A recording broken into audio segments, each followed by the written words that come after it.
en el amor de nuestro Señor Jesucristo. Este es el ministerio elgozodejehová.com, que semana a semana traigo una clase para edificar la iglesia de nuestro Señor Jesucristo. Previo vamos a adorarle como Él se merece ser adorado. Adorémosle, hermano. Cantaré al Señor por siempre, su diestra es todo poder. Cantaré al Señor por siempre, su diestra es todo poder. Echó a llamar quien nos perseguía, jinete y caballo, echó a llamar quien nos perseguía, jinete y caballo, echó a llamar, los carros con júbilo. La la la la la la, gózate.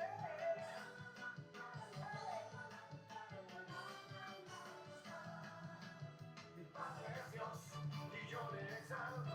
Mi Padre es Dios y le exaltaré. Mi Padre es Dios y yo le exalto. Mi Padre es Dios y le exaltaré. Echó al mar los carros que se ven todo el mundo. La la la la la.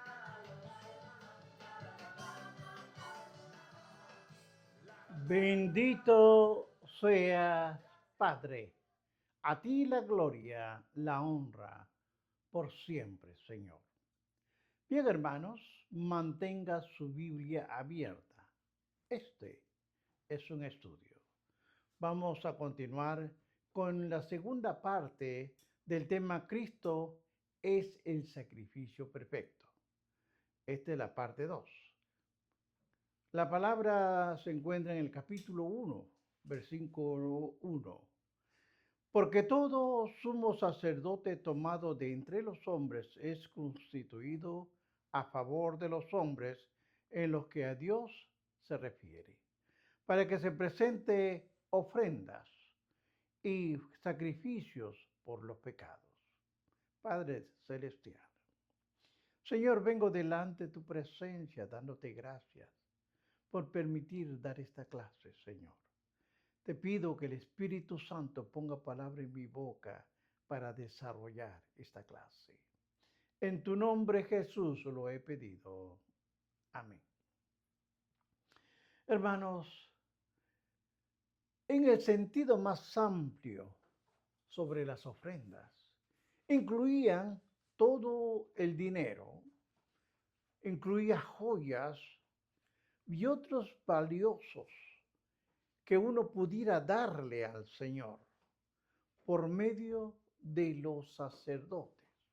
Ahora bien, pero creo que esta clase o esta referencia a las ofrendas en este libro de los Hebreos se refiere específicamente a las ofrendas de grano o comida, las únicas ofrendas, las únicas ofrendas prescritas en el Antiguo Testamento, que no se requieren sangre.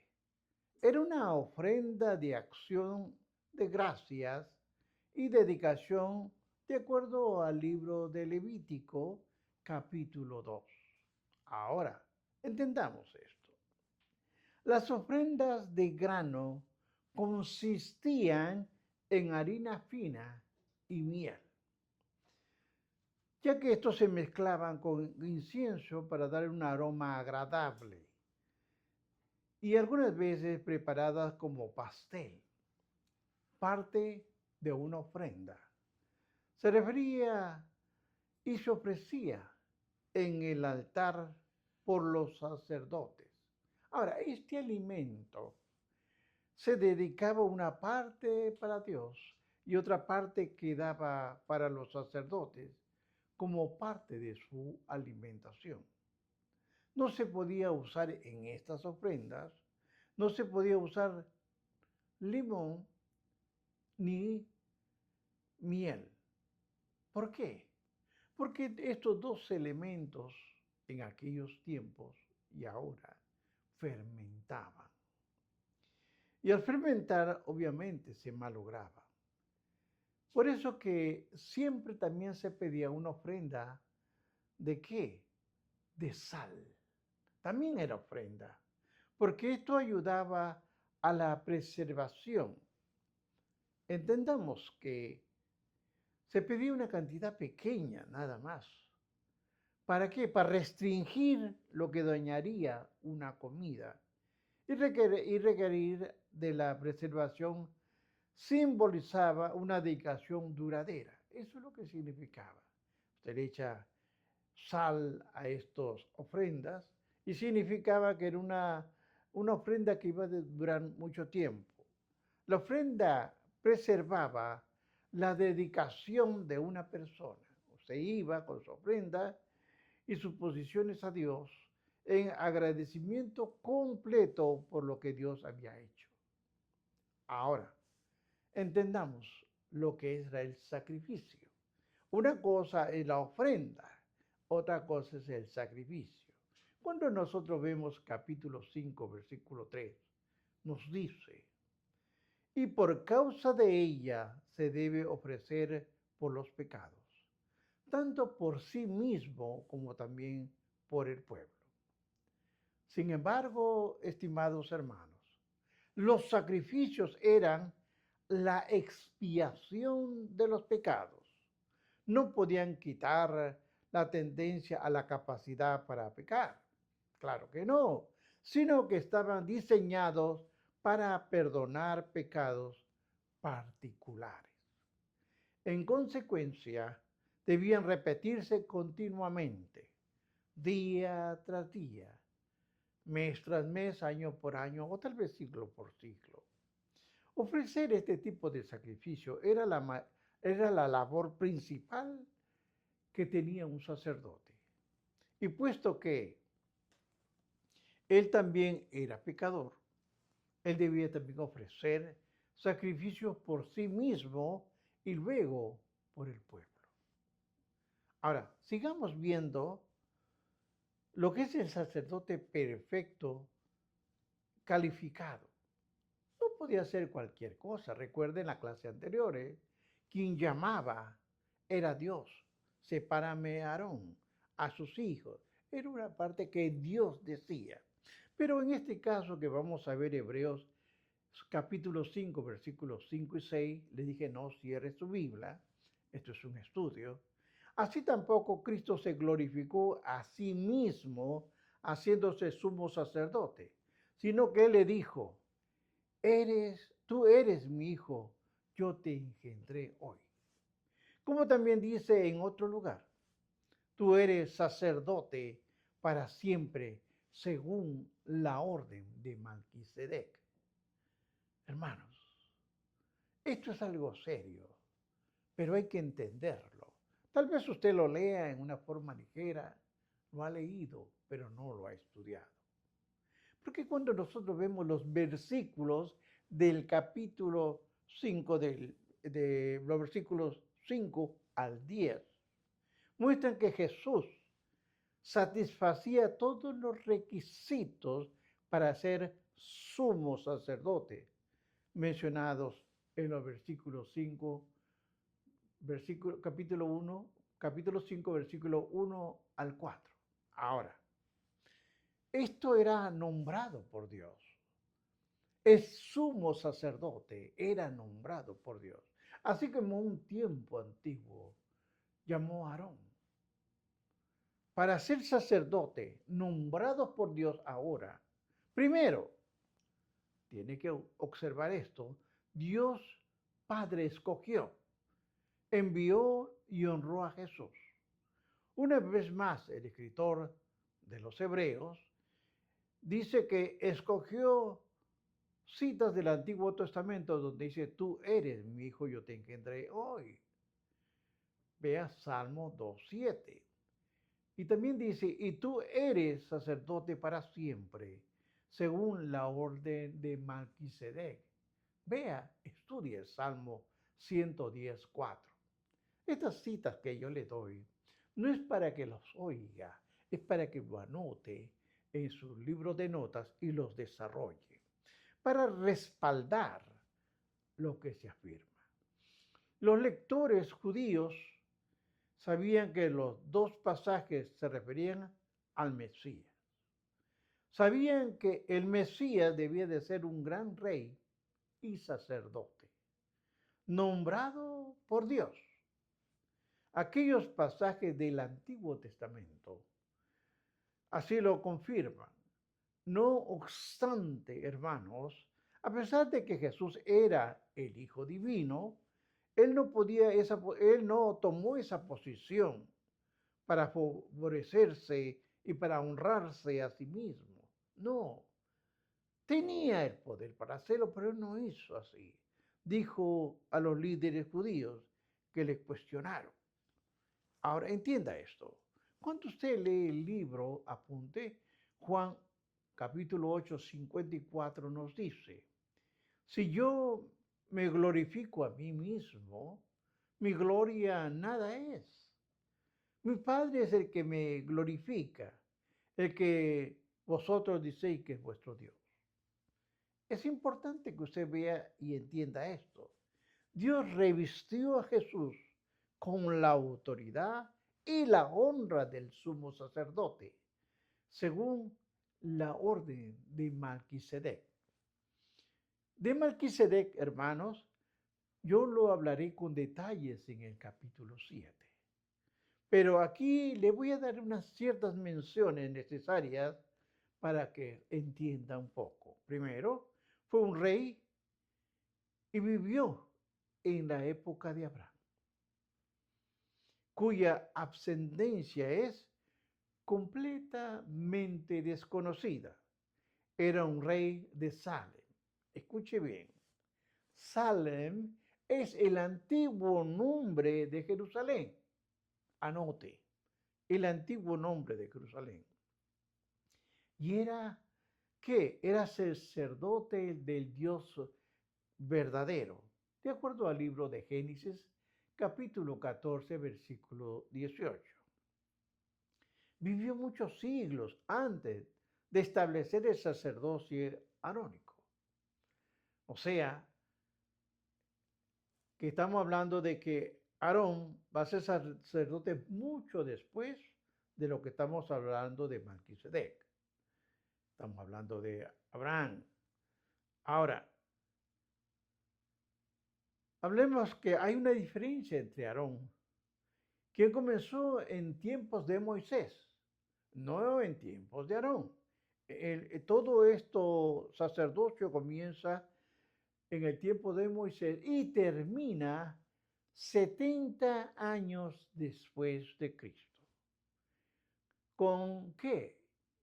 ¿Por qué? Porque hubo la destrucción del templo, por tanto, su sacerdocio era superior, obviamente, era superior al de Aarón. ¿Por qué? Porque tenía dos formas que hay que observar. Esto es una pequeña clase. Luego hablaremos de Melquisedec bien largo. Melquisedec era rey, mientras que Aarón era rey Melquisedec, mientras que Aarón no lo era. Hay una diferencia entre Melquisedec y Aarón. Melquisedec era rey, Aarón no lo era. Y su sacrificio era perfecto, mientras que el de Aarón fue un sacrificio temporal. Por tanto, el sacerdocio de Melquisedec es una descripción mejor que el sacerdocio de Aarón. Ahora, Cristo es superior a esto, superior a Aarón. ¿Por qué? Porque hay nombres compasivos de los hombres. Cuando usted lee el capítulo 5, versículos 7 y 8, dice, y como Cristo en los días de su carne, ofreciendo ruegos y súplicas con gran clamor y lágrimas al que le podía librar de la muerte, fue oído a causa de su temor reverente. Y aunque era hijo, por lo que padeció, aprendió la obediencia. Ahora, observe este punto. Segundo punto que usted debe observar. Jesucristo era compasivo con los hombres y se identificaba con ellos. Los entendía porque sentía con ellos. Él era hombre, tan cierto como cualquier hombre que sirviera en el templo o en el tabernáculo. Los días de su carne fueron paréntesis en la vida de Jesucristo, quien existía antes y después de la vida terrenal. Pero un paréntesis muy importante y necesario, entre otras cosas, ofreció ruegos, súplicas por la angustia que enfrentó al hacerse pecado. Él se hizo pecado por quienes creyeron en él. La noche anterior a la cruz, el huerto de Getsemaní, Jesús oró y agonizó tan intensamente que sudó gotas de sangre. Tenía el corazón roto, a pesar de cargar con el peso de la humanidad. Sintió el poder del pecado y de la tentación. Hermanos, Cristo lloró, derramó lágrimas, estaba herido, sintió pena por su experiencia terrenal, lo que siempre había sabido en su omnisciencia. No podía haber sido un sumo sacerdote completamente compasivo si no hubiera experimentado lo que experimentamos y sentimos, lo que entendemos. Ahora bien, cuando Jesús oró al que podía librarlo de la muerte, hermanos, no quería escapar de la cruz, obviamente, o del sepulcro. Era para eso que había venido a la tierra. Cuando vemos el libro de Juan capítulo 12, 27, Él vino a morir. Pero una traducción más precisa en Hebreos 5:7 dice, era para sacarlo de la muerte.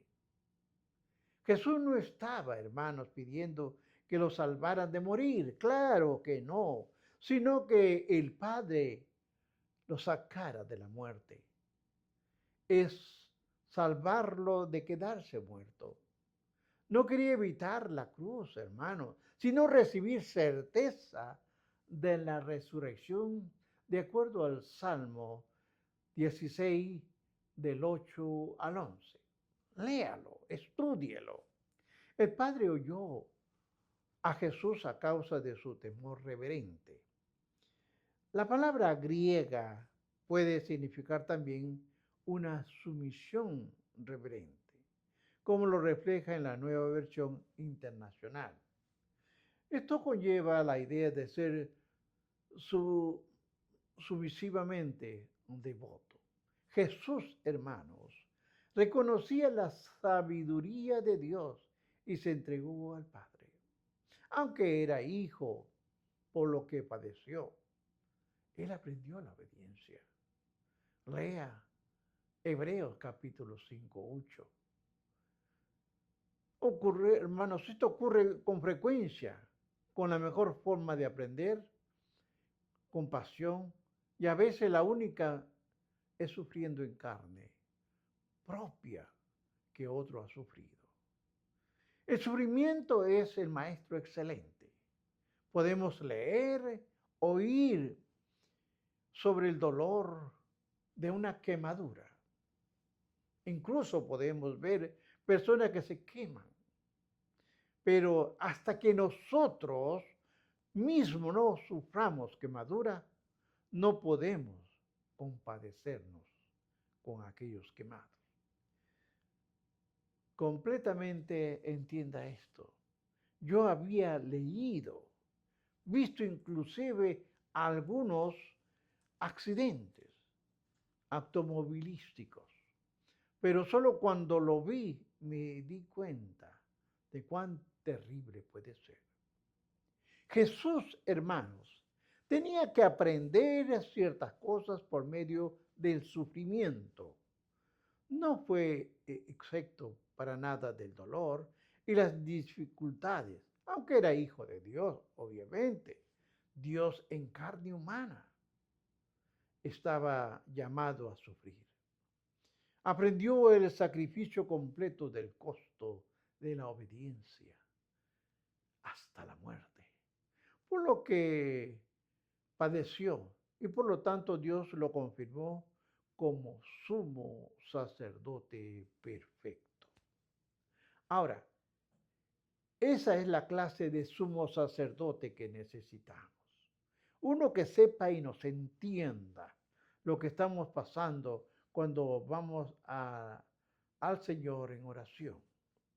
Que cuando nosotros nos vamos a arrodillar y decimos, Dios, este problema está perdido. Este dolor está rompiendo mi corazón. Es maravilloso sentir los brazos de nuestro Señor.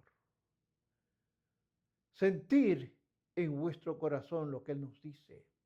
Lo sé, porque Él lo vivió primero.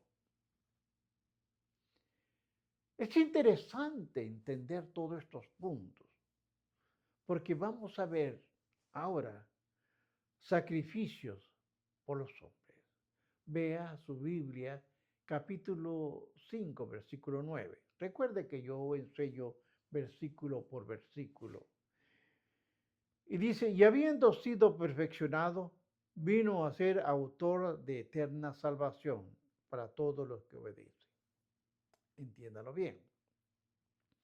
Jesús en su sufrimiento y muerte cumplió el tercer punto que había que entender. Este era un requisito indispensable para un sumo sacerdote. Se ofreció en sacrificio y con ello se perfeccionó como sumo sacerdote y era una fuente de la salvación eterna. Jesús pasó por todo lo que tenía que pasar y logró todo lo que necesitaba lograr para poder ser un sumo sacerdote perfecto. Por supuesto, hermanos, no se perfeccionó en el sentido de haber mejorado su naturaleza. No, hermanos, ya era eternamente perfecto en justicia, en santidad, en sabiduría, en conocimiento, en verdad y poder, y en todas las demás virtudes y aptitudes. Ni su personalidad ni su naturaleza cambiaron. Se perfeccionó en el sentido de haber completado el curso de la calificación para ser un sumo sacerdote y eterno. Hermanos, al ofrecer Jesús su sacrificio, debería verse en dos formas muy importantes de los otros sumos sacerdotes. Primero, observe usted esto. No tenía que hacer ningún sacrificio por sí mismo antes de hacerlo por los demás. ¿Acuerda usted? Aarón tenía que hacer sacrificios. Cristo no. Cristo fue el sacrificio. Porque con su muerte Jesús abrió el camino para la eterna salvación. Ya usted no tiene que dar ofrendas por sus pecados. Ya no tiene que ir a ningún hombre para que lo perdone. Cristo es la respuesta a nuestra salvación. Todos los sacerdotes juntos, hermanos, todos, de todos los tiempos, ellos solamente hacían el ritual de sacerdocio, pero solo podían proveer perdón temporal. En Cristo, con un solo acto, con un solo sacrificio, con una ofrenda perfeccionó para siempre a todos los pasados.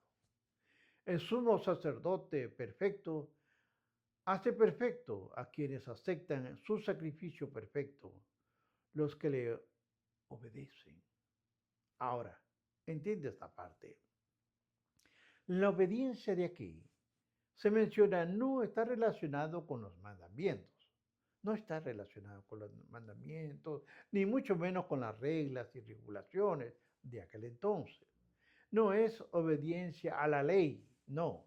Es obediencia a la fe.